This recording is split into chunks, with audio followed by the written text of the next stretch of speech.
Hello, hello, hello, hello. Good evening, everyone. Welcome, welcome, welcome.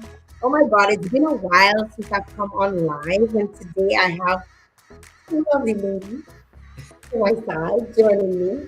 I feel so special. We're going to be talking today, and I just want to say good evening to everyone, wherever you're locked in virtual land, wherever you're tuned in. I know some folks are tuned in on LinkedIn, some folks are tuned in on YouTube, and at some point, they'll go back and probably watch the entire show again. And of course, some folks log in on Facebook. And it's been a while since I've been doing this. I took some time off at the end of June, and I promised that I would be back towards the end of August. And here I am. I am back, and I'm so happy to be back here with you guys. And we're going to be bringing you, I want to say, an exciting show because I feel like the information is exciting. The information to some may be new, to some may be fresh, to some may be something that they've heard about before. It could be a learning experience for some, for others, it could be a wow moment. Hey, we didn't know that one existed, right? I mean, that was how I felt when I heard about it, right? I was like, oh, I didn't know that. And I know a lot of you would have lots of questions, and welcome your questions. If we cannot answer your question, because we're not God, we can answer all your questions, right? We will tell you. We could check back in with you. Of course, some of you will ask questions on the LinkedIn Live, and I always encourage my guests to go back and check the questions, and they may need to do some research themselves because we're not God, we don't know everything, and answer the questions again. And yeah, we're gonna vibe. I feel like we don't knowledge the people perish, right? We don't knowledge the perish, so we need to know that this is something that's available in Dominica. I want to say good evening to all the folks who are Dominicans on the live. My audience has grown, guys. My audience has grown, so I have to say Dominicans. I have to say St. Lucians because we do have quite a bit of St. Lucians. As a matter of fact, I learned that 12% of my audience is now St. Lucian, right? So that's not too bad, right? So good evening to the St. Lucians. Also, we have a few Grenadians who join in. So I want to say good evening to them. And we have folks who are in the diaspora, what we like to call America or the UK. They log on and they come on to share with us, get to know more about what we're doing, or because they just know you and they want to be up in our business. We welcome every single person here on the live. We're going to be talking a little bit about a fantastic initiative that is happening in Dominica, and I want to welcome my guests who are on with me. But before I welcome my guests, I see folks are coming in. Omari Burton, good evening to you, and thank you very much for joining us, and thank you very much for the stars. And I want to encourage folks to share the live. I mean, share the live in groups that you are in, especially if you have elderly family members, especially if you have family members who maybe sickly. We like to say sickly because they get they're asthmatic, they're always in hospital. We want to be able to get this information across to the masses. We also want you to share the live. If you know of folks who might be interested in a little bit of philanthropy because they probably want to donate to various foundations in Dominica. They have extra money. It's a tax break for those of you in the us, right? The tax break for you, right? So you might want to donate to a worthy cause, and this is information that you can actually get right from the horse's mouth and determine whether or not this is something that you want to be part of. Those of you who are viewing on Facebook, you'll probably see the link. On the top of the link, it says on top, Private Sector Foundation for Health, Dominica. There's also a GoFundMe link that is connected to the organization. So that link will remain in the channel, and you can, in fact, get more information on the organization through their GoFundMe page, as well as go ahead and fund their foundation and put money towards their foundation or donate. So I want to say welcome to my beautiful guest. I have Jael. who's here with us. So Giselle Astipan, who is one of the founding members of the Private Sector for Health in Dominica, the Foundation for Private Sector Foundation for Health. It's like whew, a bit of a tongue twister, but welcome to you, Giselle. Thank you. Good evening to everybody, and thank you for having us, Jael. Who would have thought you would ever be on the show with me, Giselle? Tell me about it. I know, I know, Giselle. You probably, those of you who followed me with Lani Kani, you probably heard me talk about Giselle because I've spoken to Giselle about Giselle countless times. She was one of the people who took a chance on me. And when she made me one of her brand ambassadors way back when, right? She saw the vibes and she saw the vision, and I really appreciate her, not just as someone who recognizes me, but also as a fellow, a sister Aquarian. So thank you very much, Giselle, for always believing in me, and welcome to the show for the first time. Thank you so much, man. And we have the beautiful Cecilia. I almost wanted to say Cici. So we'll go by her government name, not her government, her government name. Cecilia is also joining us right here, and she is the coordinator for the for the entire organization of the foundation. And Cici, those of you who don't know Cici, who probably never seen her face, she's the lady behind the Viva La Carnival. She is the lady behind we love all Viva La Carnival, we can do, what can we say? She's also the lady behind the VVIP at World Family Bridge World Family Festival. So she might be operating in the back end, and you don't get to see her face. And it's an honor to have her here, to have you here, Cici, on the show. I call her Cici oftentimes because most Dominicans who are friendly with Cecilia call her Cici. So welcome to the show. Thank you, Jael. It's a pleasure to be here. I'm honored to be here with you, and I'm looking forward to an exciting evening. Fantastic. We have quite a few people logging in. So far, we have about 50 people, and we have folks sending in stars. Thank you very much, Valda. I just want to shout out the folks who are logged in. So we have Valda Bruno Durant, Valda Shed Alive, Stacia Danielle. Thank you, Stacia, for tagging your friends. I see that. Mary Louise Beaupere, good night to you, my dear. Cheryl Andrew. We have Kaola Borim Harris. We also have Nita Scotland is joining us. Good evening to you, my darling Nita.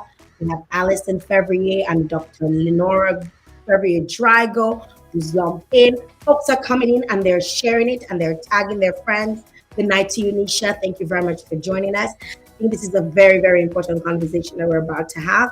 What a way to start off my new season. And I'm so grateful to be able to be part of this and to help with this initiative. So we want to get started, and I kind of want to get a sense of who your or what your organization is. I mean, we know the name, it's up there, Private Sector Foundation for Health, right? And we know, I mean, from me being a Dominican, I've heard so many stories. I mean, at one time I used to work on Q95. I remember Matt having to raise funds for people who were sick. Like I remember people would come and say, "Hey, can you pass this on to Matt? My daughter is sick in need of a medical assistant, and we have to fly her to Martinique. We have to fly her to Guadeloupe. We have to go to Barbados. We have to do something in Cuba." And I didn't even know that your organization existed. And Giselle, I'll let you start the ball rolling because you are one of the founding members of the organization. Can you tell us a little bit about why this organization started and who were the founders? Why did they see fit to start something like this? Okay, well, it started really with us at Astafans getting an overwhelming amount of requests for assistance. And besides that, there was an initiative by Nurse Vanya Bruni at the hospital where she had asked a private sector firm to sponsor a ward. And at the time, we had done Glover, I believe Whitchurch had done Imre, and that was stopped for some time. So basically, I came up with a more efficient system where the private sector could pool all the resources to make a bigger difference. And in effect, it would also save the business some money so that they could use that savings by directing it to another area, perhaps education, community development. So if I ran the idea by Mr. Kieron Kinard Burns of KPB and a few businesses, and they were very keen.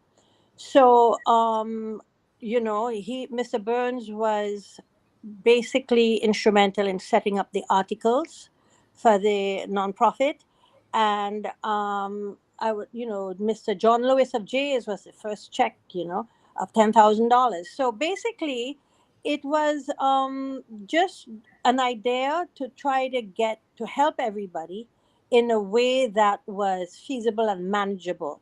So, at the time, the firms would donate a minimum of $10,000 a year, and others would donate whatever they could.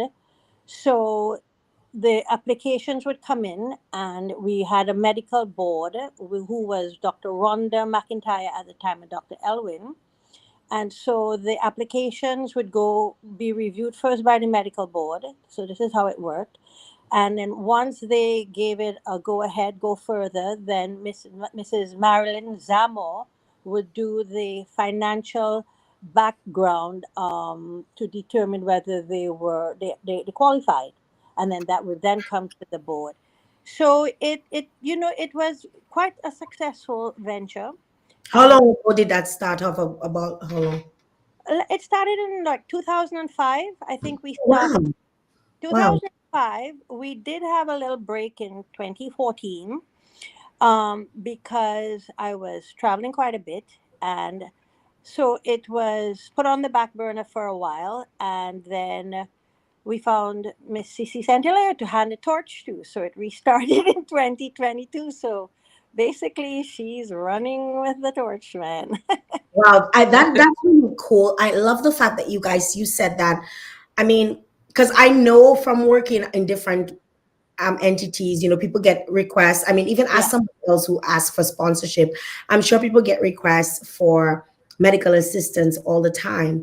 So essentially, you guys started this in 2005 with a board, with medical professionals heading that board, and they would make a decision, and would it be based on immediate need, or would it just be like, what was the process?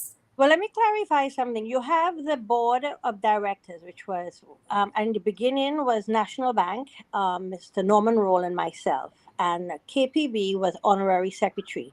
So there's a medical board. So Okay, yeah, okay. yeah. So the medical board. So it would be urgency. It would be prognosis. It would be whatever the doctors decided. Made that to make that application move forward was the basis. Sometimes what we would do, because remember, some of the expenses are enormous, like, and people cannot come up with $60,000 right away. So in that case, it could be, we would determine whether it was an interest-free loan or it would be just a grant, you know.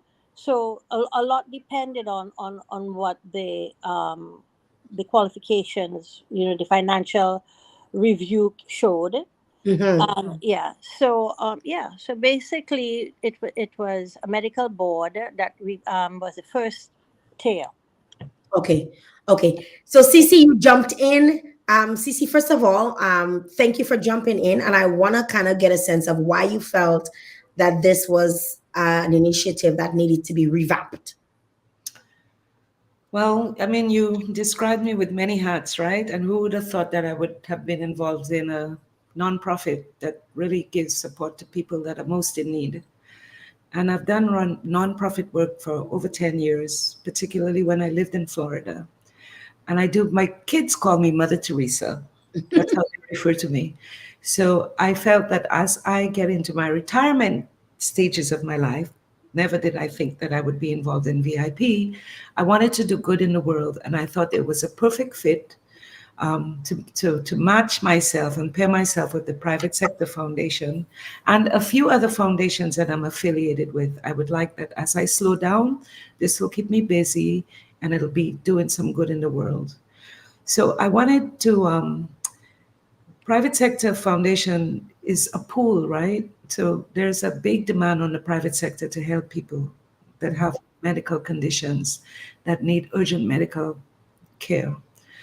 And each private sector is bombarded by requests all day long. And the general idea is that they would make one single contribution annually to the private sector foundation, and that those funds would be put into a pool of funds, and we would dispense these funds based on requests that come in. Mm-hmm. The requests are not decided by the board of directors. It has to do with medical need and, of course, prognosis. So, if someone were to be sick and needed urgent medical attention, whether it's in Dominica or outside of Dominica, there's an application process and they have to submit the diagnosis. This diagnosis is sent to the medical board, and the medical board will do an evaluation of the person's medical condition and they will make a recommendation. And what I love about the way the private sector operates now is that they they don't look at a dollar figure. They see what their medical need is and they'll say, well, we'll do 50% of it or 60% of it. It's always Wow. good for the patient to have a vested interest in the situation themselves. And Mm-hmm. there's a screening process by which we determine whether there's a need. Mm-hmm. Yeah. Wow. Okay, so that is really good to know, because oftentimes you might be listening now and you might be saying, "Oh, there's some place I can go if I sick and they will help me." Well, I'm going to go on right to them rapid and not realizing that, I mean, due diligence has to be done on both your part as well Absolutely. as your part, because you want to ensure that there is a genuine need. One, two, the person doesn't feel or people don't feel like this is something that is set up to kind of back things up, because I always tell people, make sure you have your insurance, your health insurance, make sure you have, these kinds of things that will kind of take the bump too when you fall ill. But if your medical insurance does not cover all of it, private sector foundation can possibly step in and say, okay, I can help with X amount based on the need, based on an evaluation that I guess Ms. Zamor would do to determine your financial standing as to whether or not you can or cannot afford, or give you a grant, or give you a loan, right, towards the health, towards seeking medical attention.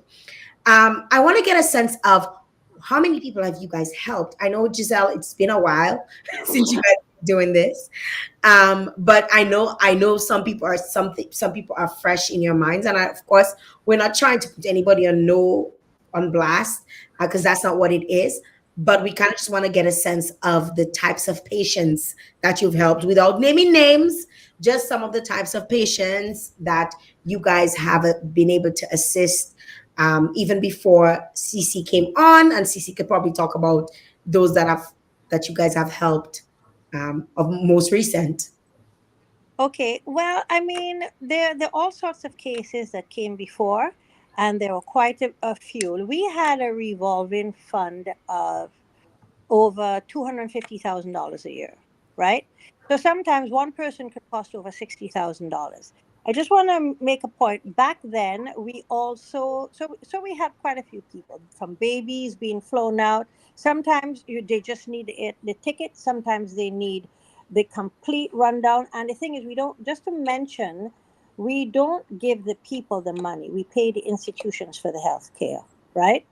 So Ah. so this is how it works. And so we have numerous people, I don't remember, from cancer to kidney to all sorts of stuff, tumors, all sorts of things. I don't remember exactly all the cases, but I just to point out also, back then, in addition to helping to for medical care locally, sometimes it was medication, Mhm. or overseas, whatever the case was. We were instrumental in putting a lot of equipment at the hospital back then. So I think the foundation is a very good one, and it has the ability to have a far and wide reach. Back then, we did defibrillators. We were responsible for putting ECGs in the wards. We revamped an operating room. We did quite a bit of work, and sometimes you just buy medication for people. So I don't recall all the types of cases, but it ranged from so many things. Wow. To Wow. say a little bit, with the private sector foundation, when I joined the organization, they had spent over $800,000. So it's a good, significant amount of money. And those contributions stem from direct interventions with patients to institutional interventions to also equipping the hospital at the time. So when she asked me to do this, and I saw that they had was able to raise that type of money and make that type of impact, I thought for sure that this is something that I wanted to do. And I'm a little discouraged because I guess it's different economic times now. And so we've been on a campaign to go to the private sector because it is a private sector driven organization. I was about to tell you, tell everybody on the live, tag a company, Dominica. Tell Yeah, it exactly tag because a they get company. requests all the time. Mhm. And sometimes, I mean, I was talking to one particular company and she said she had just spent over $20,000 on this um, one of her employees' family members that had a serious medical emergency that had to be flown out. And that $20,000 was probably not enough for this person's complete medical care. And secondly, if she had made that contribution to private sector foundation, she would have even had a tax deduction when she does her taxes because it is a nonprofit. And Mhm. that $20,000 could have been pooled with other funds that we had to take this patient along a little further. Mhm. So it really is something that the private sector should really think about and join in. And then we can have a collective effort. So a private sector person may say, well, my employees have insurance. Sure, your employees have insurance. But their family members and members of the extended family that are out in the districts, in the villages throughout Dominica, do not. And so when they come to you, the employee comes to you to say, my aunt, my uncle, my cousin, you have a place to send them.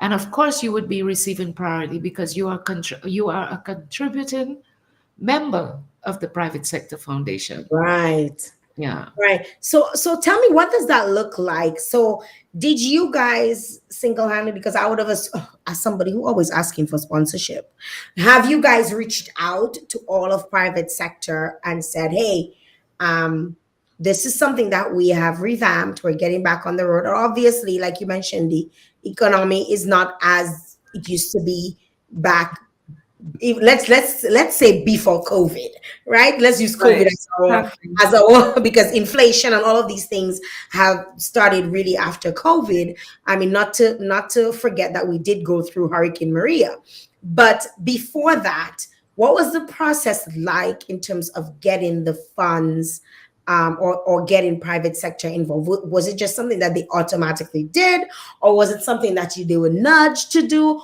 or was it something that you wrote, you sent a letter in writing, and they would respond favorably? What was the process like?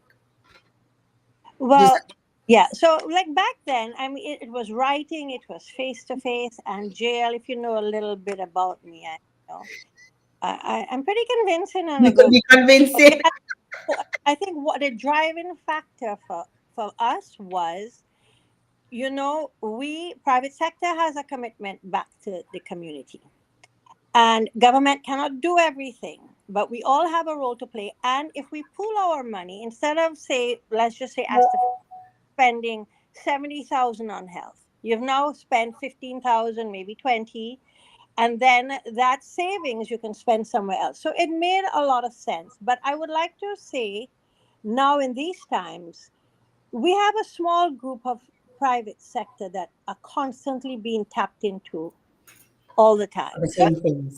it's a lot, and it's not, we don't have a big group here.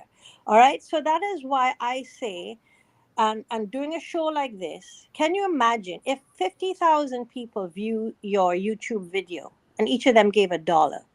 That contribute, you know, if we as citizens of Dominica and we're concerned about our people, the growth of our country, we have to be proactive. We can help diaspora out there. You can GoFundMe. You can get your groups to collect in your groups and send a big fund, a big whatever donation to the GoFundMe.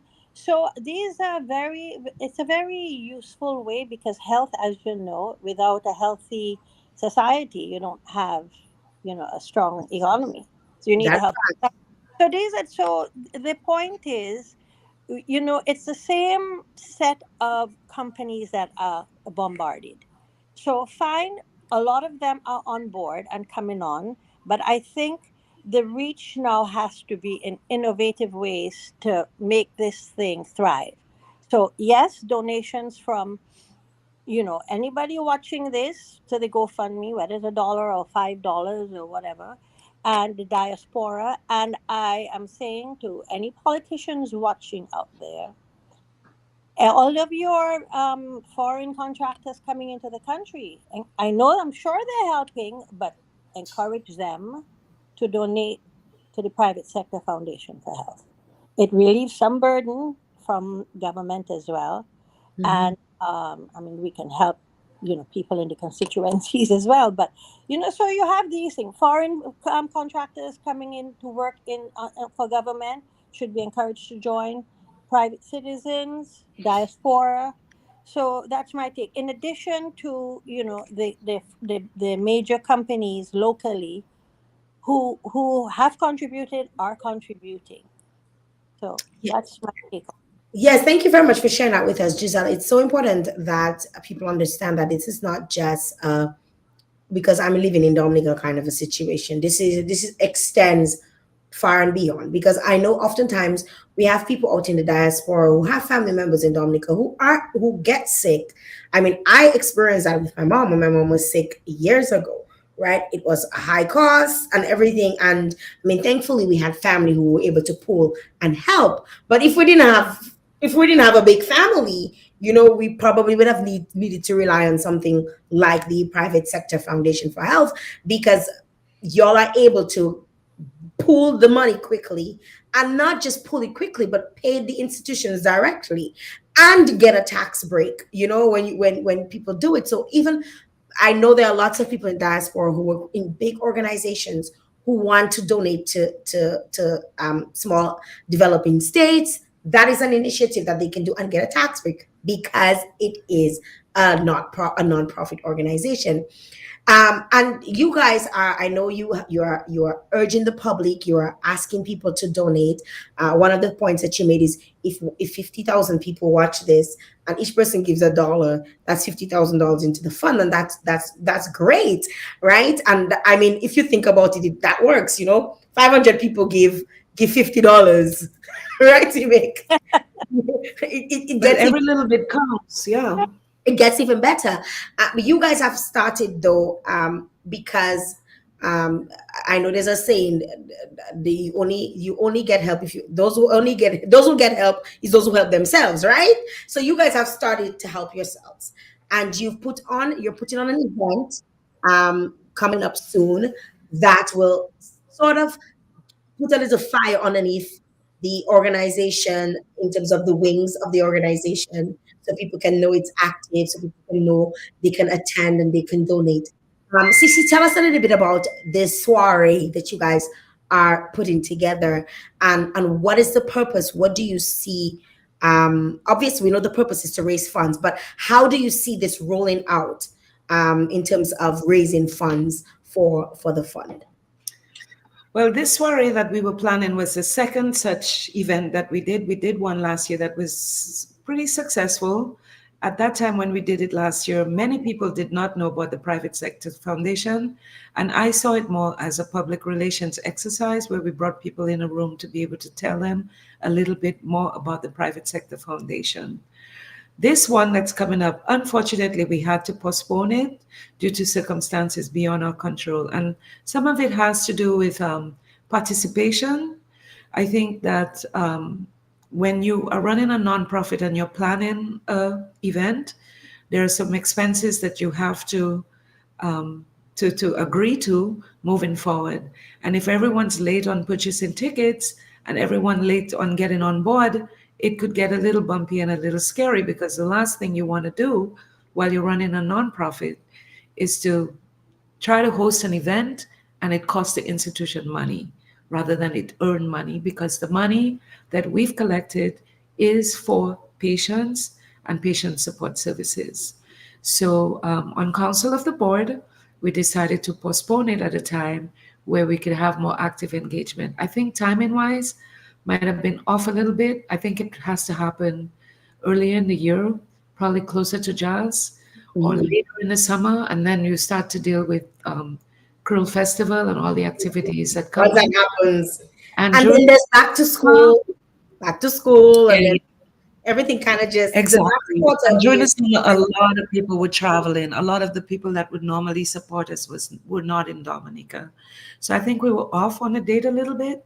So we will reschedule it and come back a little stronger, but we have to try to plan it at a date where, it's sort of not much is happening, not many competing events, as well as a time when most Dominicans are home.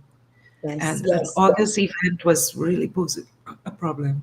Definitely. I'm going to encourage folks to drop their questions if they have questions. I also want to say thank you to Nadej Roach for the stars. I appreciate you.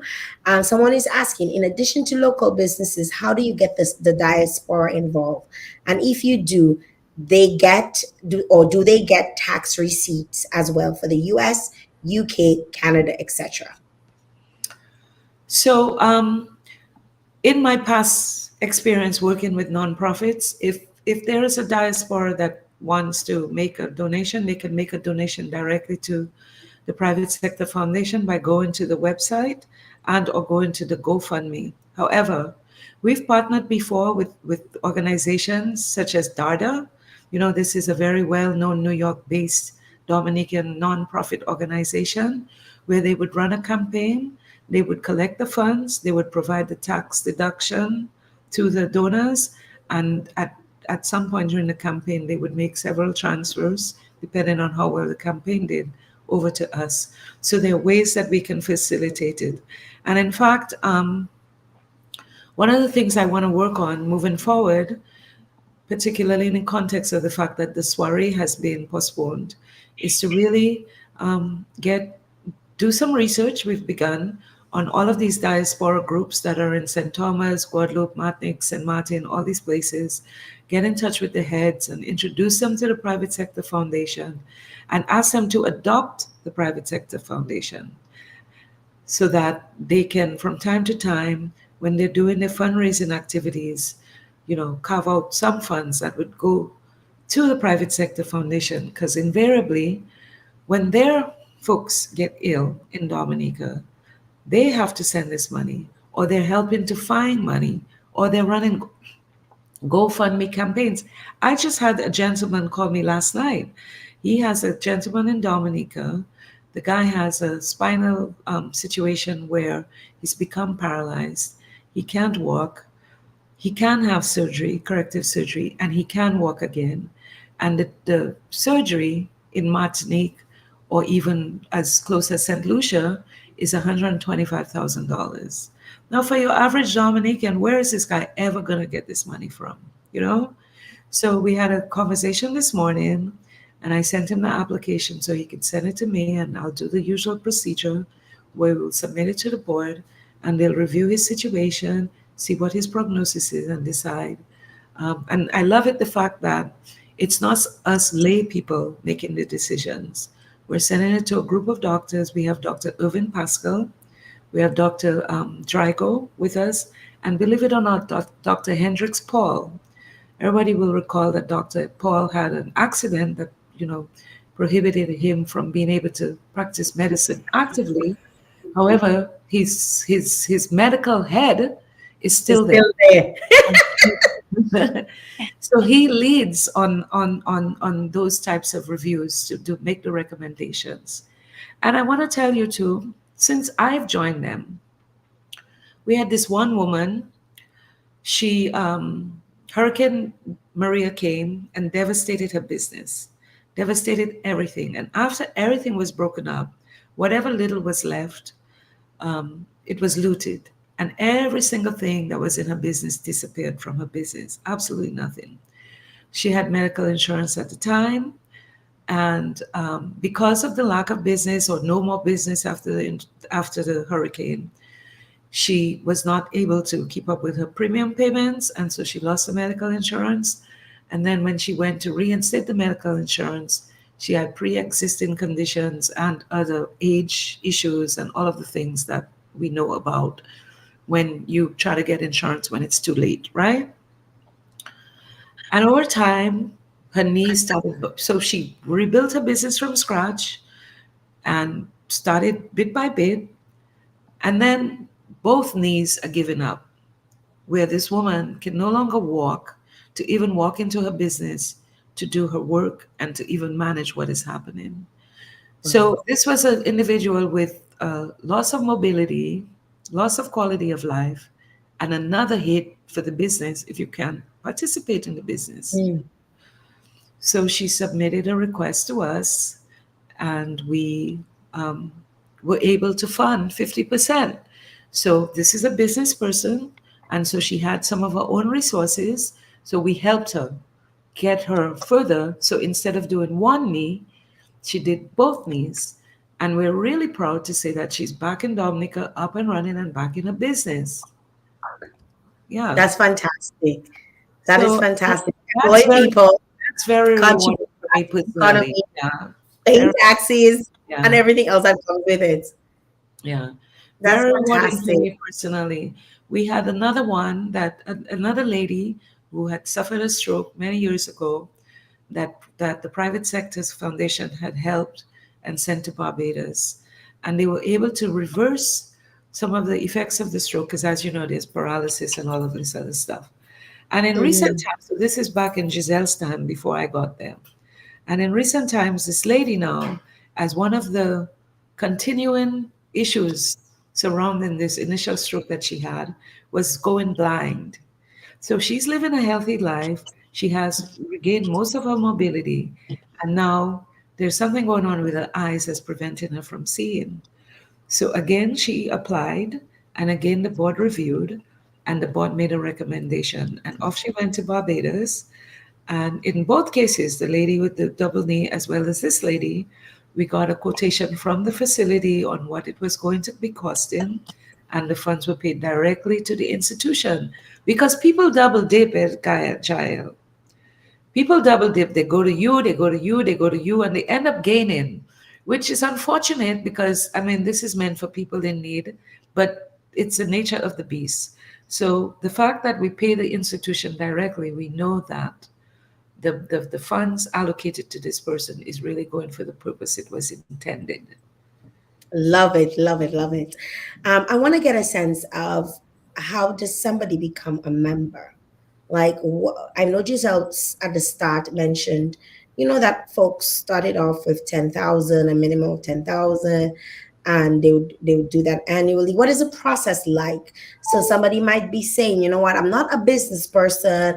I'm just an individual with I have get a little bit of extra cash because I'm probably a doctor in the US, or I'm making big good money, and I want to be able to, because I mean that's a real deal. Like, there are a lot of doctors who are Dominicans who are in the US who are making $500,000 a year, who don't need $500,000 a year I and could can, give a little $50, right? right, and might be saying, here's a way that I can help without me actually going down there and putting my foot into things. Because sometimes we want to be involved, but we just don't want to be out there like that, right? So if there's somebody of that nature who's looking at this program right now and saying, I want to be part of this, even if it's $5,000 I want to give a year, or how many thousands of dollars I want to give a year, how does one become a member? What is the process like? Well, the process is fairly simple. If well, in fact we are on a drive, and one of the reasons why we're here tonight is to attract donations, to attract members, as well as to attract board members or even committee members, people that would want to serve the organization to help with a health fair a walkathon, a soiree, or whatever fundraisers we're planning. And they can do so by calling 448-0571. They can email info@privatesectorfoundation.org, or they can certainly go to our website and complete the Contact Me form. Okay. All right. So I know a We few. have a GoFundMe that's active. Yes, I know there are a few folks on there. I'm not calling any names. Who are looking. Who and I asked that question just for them because I know they want to help, right? I know they were itching. They were itching to help. And I really felt it's necessary to let people know that there is a process. You can become a member, you can help. And I like the fact that you say it's not just helping from a financial perspective. If you want to be part of the board, you want to so what would that process entail in terms of, especially if you're not in Dominica, would there be virtual meetings, that sort of stuff? Is that how I mean, everybody is online these days. Nobody wants to do nothing in person.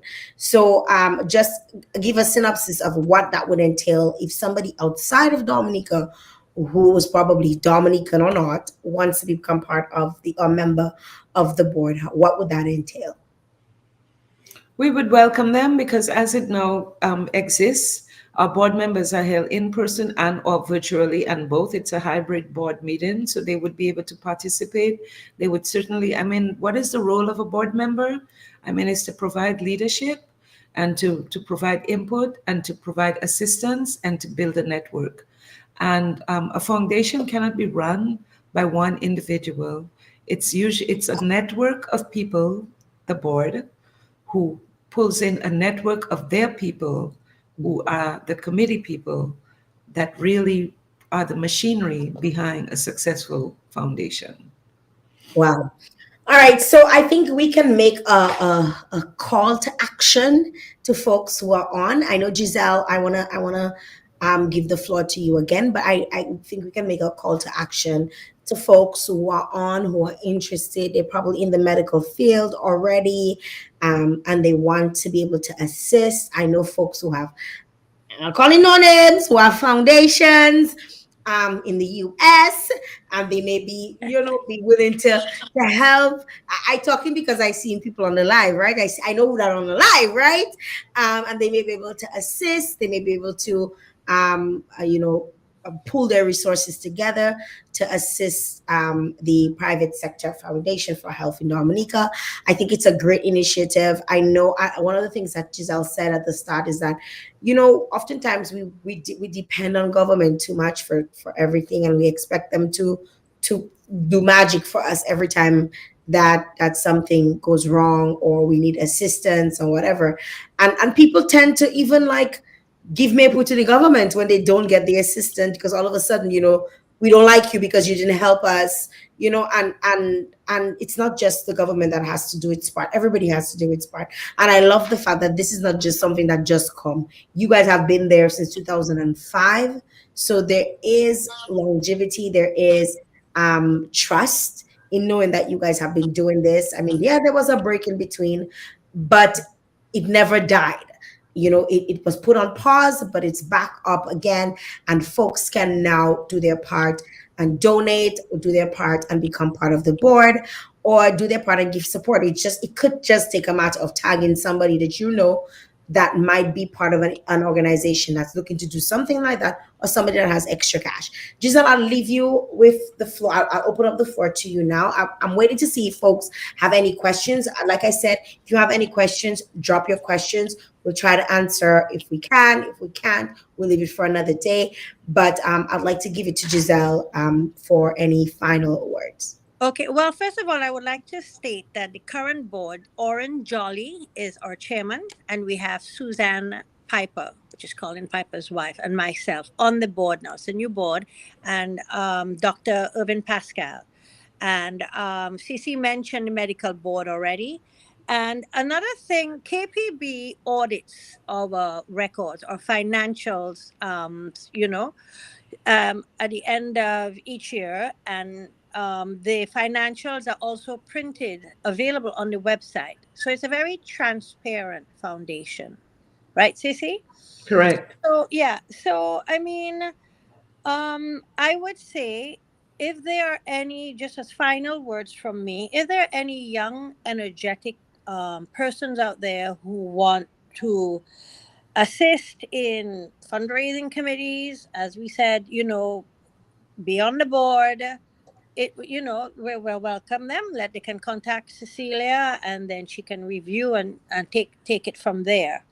Um, Other than that, I would say that the reach, it's I believe we have the ability to make this thing really a fantastic project with more life, and to do something very special for the people of Dominica. And all hands on board, all hands on deck. Every little bit matters.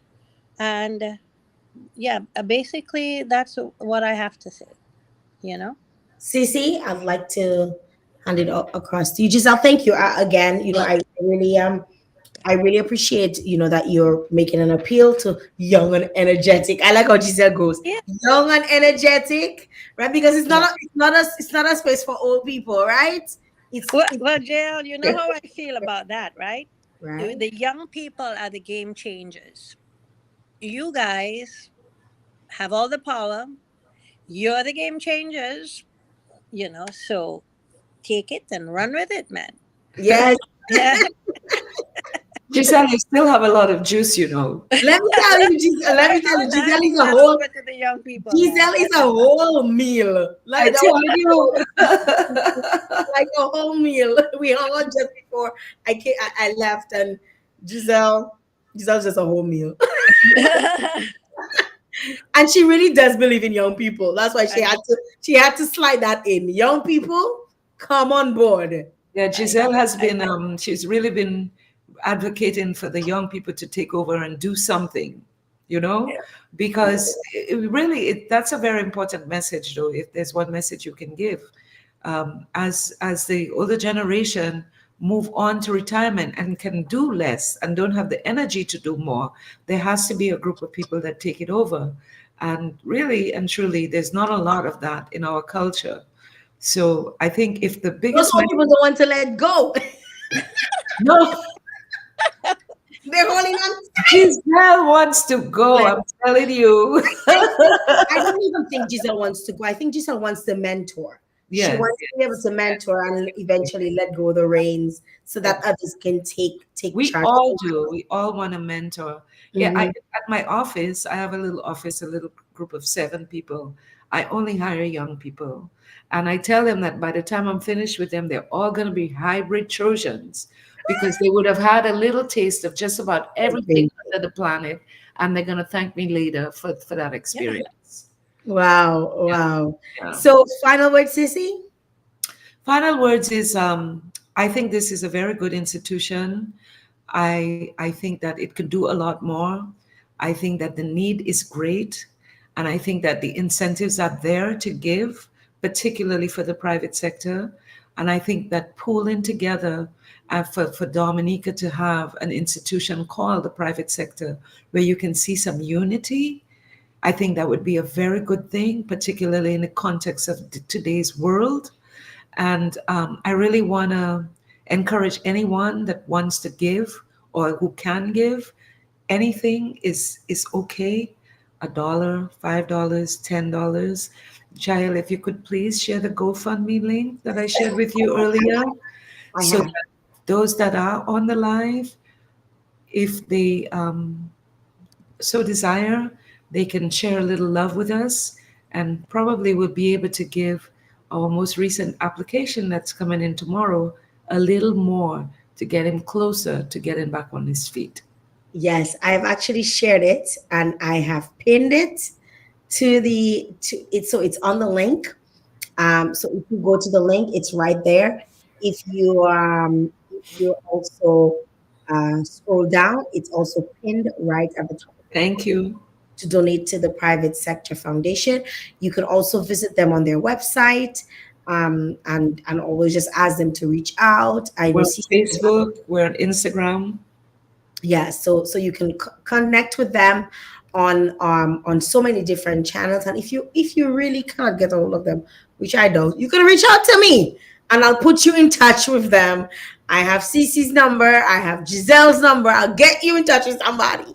So you have no excuse because I'm very reachable.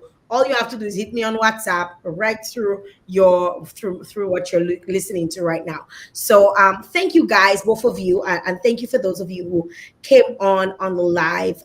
Those of you who I know have interest in the work that the Private Sector Foundation is doing. Those of you who have interest in probably sharing it with someone or sharing with an organization. The other day, I remember speaking to somebody about a foundation, and they're like, oh my, I work for a company, I think they might be interested in this. And the girl literally connected the company to the person, and they got like almost $500,000 Wow. donation. I was like, whoa. I was like, really? They have more? It could be like a charity case, no, but just kidding. But that just shows the power of just speaking up about something and letting people And know. the network. And the Yes. network, right? All about the network. Because you And may. Yes, and yes. Jael, if I may, sorry, No just as problem. we're talking, we are in the process of looking for grant researcher. So if there's a Dominican out there, who does that, they can surely reach out to us. So Yes, I yes. just want to plug Grant that in writers, before I forgot. grant writers are, yeah, they're like the new like gems because there's so much funds, monies out there that are available. I was having a conversation actually today about that, the amount of money that's available. And if you're interested in research and grant writing, or if you've been doing grant writing, this is something that you can probably take on as well. Um, and of course, I know when people always say, "Oh, is it for free?" No, obviously not. But you reach out to the organization and find out what you need to do, or even share with them what they need to do in order to get you to grant write for them. Research is a hell of a thing, and if you love it, that's a great way that you can earn some extra revenue while doing it for a great cause. Cece, I know you are part of everything there is in Dominica. Like you are, I named two things, but there's like a plethora of things that you are connected to. I'm sure we'll see your face here on here again soon. I can almost guarantee that. Giselle, you're always in my heart and always a phone call away. We talk all the time. So it was wonderful having both of you on here with me this evening to share about the Private Sector Foundation. I hope folks got to learn because let me tell you, I got to learn. I didn't know this existed, and I'm friends with Giselle. I only learned about that just a few months ago, right? I didn't know this existed, and it's wonderful to see that private sector is doing their part in helping people, and it makes so much more sense, right? And why not? And you too can be part of it. If you need more information, feel free to reach out to them. They're available on socials, on their website, and also you can reach out through me. I'll connect you with them. Thank you to you, Giselle. Thank you to you, Cece, for coming on. I really appreciate you coming on. My audience as well appreciates you coming on. I see Miranda clapping. It's clapping to say thank you. And if you guys have any other questions, I want to encourage folks. If you have any other questions and you're probably looking at a rerun of the show, feel free to drop your questions. If I see questions underneath, I tend to tag the people who need to answer, and they'll come back and they will definitely answer any questions that you may have on here. If not, you can always reach out to them directly. Thank you guys for Thank joining me. I you. appreciate you both. Good night, And everybody. I will see you guys soon, okay? Thank Thank you. you. Thank you for having us. Bye Bye. bye. All right, guys, that is it for the Private Sector Foundation. I hope you guys enjoyed this program. I hope you were informed. I hope you were inspired to donate. I hope you were motivated to assist, whether it's assisting from a financial perspective or assisting from becoming a member and being part of the organization where it relates to possibly creating events to raise funds or just sitting on the board. All right, guys, I really want to say thank you to those of you tuned in and those of you who tagged your friends and family and your different organizations. And hopefully we can do this big this season. I'll be back with you soon. I'm not telling you when yet. We're just getting this started, this season 3 started, and I will be keeping you up to date on what is in store next. All right, stay locked into my channel, stay plugged in. I want to say thank you very much to um, everyone who supported. August 12th, which was just like a few days ago, I hit 15K, and I'm like this close to 16K. That's not even a whole month. So I really want to say thank you to every single one of you who support. It really, really shows that you love the content, you love the vibe, and you're staying connected. And I'll continue to give you guys all of the love, all of the great content, and wish you well. All right, until next time, I'll see you guys soon. Don't forget, if you'd like to be on the show, you have a business, you have a nonprofit, you have a product, you have a service, you have an event that you'd like to promote, reach out to us. We're available. You can reach out right here. You can reach out on my website, which is jaeljoseph.com. You can reach out on WhatsApp. You can connect with me, 767-315 Jael, 767-315 Jael. That's it. You can reach out to me, and we'll see what we can do to make your business better. Until next time, bye bye.